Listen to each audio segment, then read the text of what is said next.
Welcome to another exciting episode of the Million Dollar Peddlers. I'm Papergoy. Now, Mr. Magazine.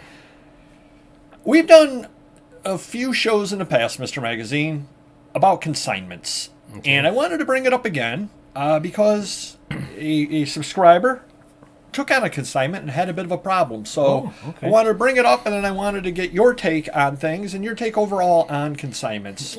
Just want to reiterate to people out there, we've done a similar video, but not with this problem. Why don't you take it off and tell me your opinion on consignments? So we go back, 10, 15 years when eBay, I'm going to say eBay was at its peak when they were the only place and Amazon was just a memory or, a backup to eBay. And we used to do consignments.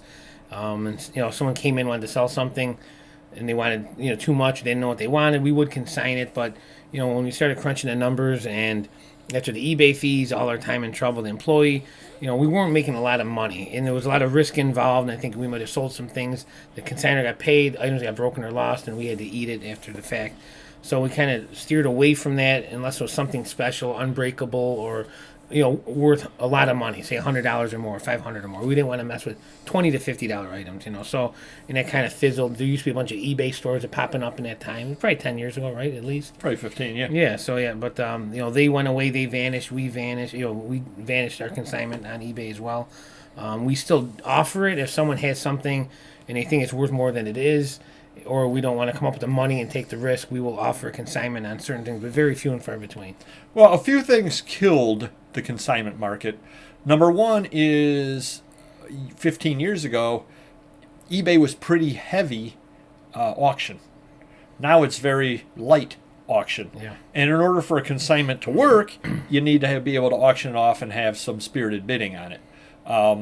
Another thing that ended up really killing the market as far as things go is that people would want too much money for it, and they would tell you, well, start it off at whatever price.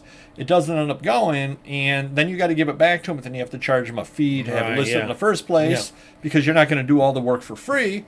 Or they consign a bunch of stuff to you, and a few things sell, and you give them some money, and then a few things sell, but then what are you going to do with the stuff? You end up putting in your store, and at some point you just end up buying them out, and you say, look, you've got, you gave me 100 items. I've sold 55 of them.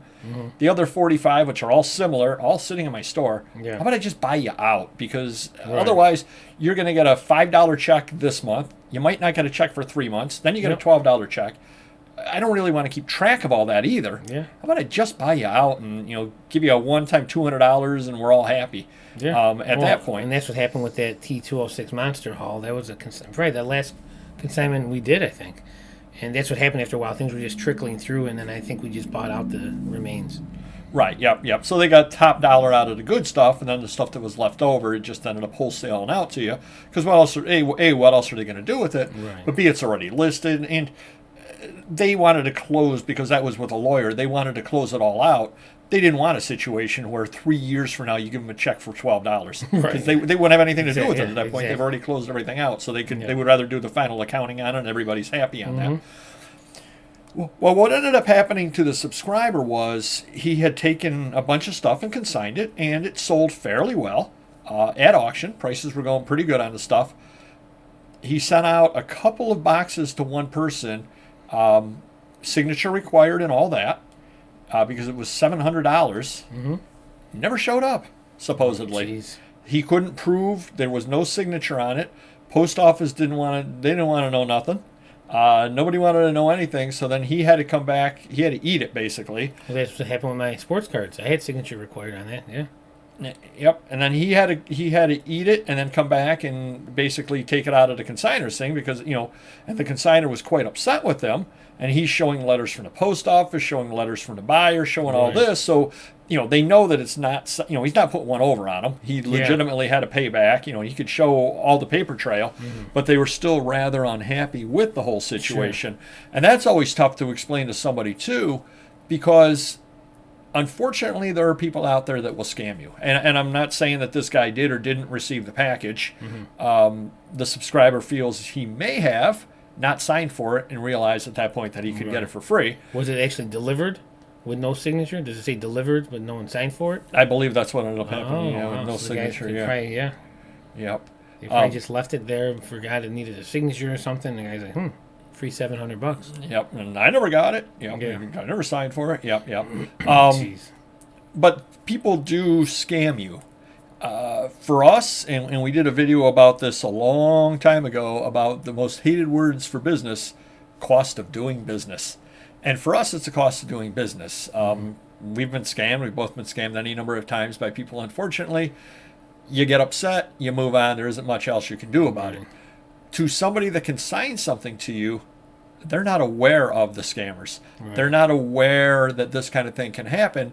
So then they get upset, and then, of course, they blame you. What did you do wrong? Why did this happen? Could you have done this differently? Right. Well, you can check a box that requires signature confirmation, and you can pay for the service. Right. You can't walk up to the guy's house with it and get him to sign it. I mean, you can only do so much, and at some point it's beyond your control. So he doesn't want to eat it, but he wants the consignee to eat it? Right, which makes sense because he never ended up getting paid for it. Right. When everything was said and done. Right. You know, I mean, he's obviously going to eat some of it as well. I mean, the only thing I would suggest, obviously, you both eat half. I guess you each losing $350 is better than one losing $700, and it seems more fair.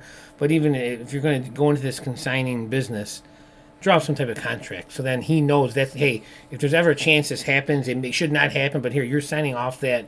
Or how do you want to do this if it does get lost because this happened in the past? So at least they know all your rules or the rules going in if these things happen, which 1 in 100 times, but still they do happen. It has happened. Yep. Yeah. So that kind of got me thinking though, because and again, I try to stay away from consignments because I don't find them to be worth my time. Right. They were good when I was starting out because I didn't know what I was doing on a lot of different stuff, and you could learn a lot of different things that way, and it's also little risk to you, so you can learn a market that you didn't know without a lot of risk. Well, at this time, my time is much more valuable than that, and if I can list one of my own items and get $40, I'd rather do that than list one of yours and get $40. Right. Because by the time you split it all out, take fees out, I put $10 in my pocket or $5 in my pocket. Right. The exception to this, of course, is Mr. Magazine's favorite spot, Whatnot. Because he can sign things with me over there. Yeah. But the beauty is, to be honest with you, you don't care. Well, the beauty is sometimes when it doesn't sell, I make more money. Exactly. Well, you got it off your out of your warehouse in my so that's a big less bonus storage. There. Yeah, exactly. But again, right there, you're also not consigning $100 items with me. Right. You're consigning things that you truly don't care. Yeah. And every week you come by and I give you a check for something, and you look at the check and you go, "Oh, cool! Oh, cool!" Found money. Exactly. So that's the one exception to the consignment. Before somebody comments down below, "Don't you sell things from Mr. Magazine?" But we're both happy to see the things go, and I'm happy because time is of the essence to me, and it's easy for me to grab some ads and throw together some lots, as opposed to me going through my own stuff, sorting stuff out, trying to make half the lots for an auction. It's just a lot easier to know that I'm using your stuff for half the lots right now. Yeah. Now in 42 weeks, 44 weeks, 2 days, but who's counting? Yeah, it's trickling down to nothing. It really is. So yeah, just comment down below what you figured out with consignments, if you do them or not. If so, why? If not, why not? And any problems that you may have had. And we will see you next video. Take care. Bye-bye.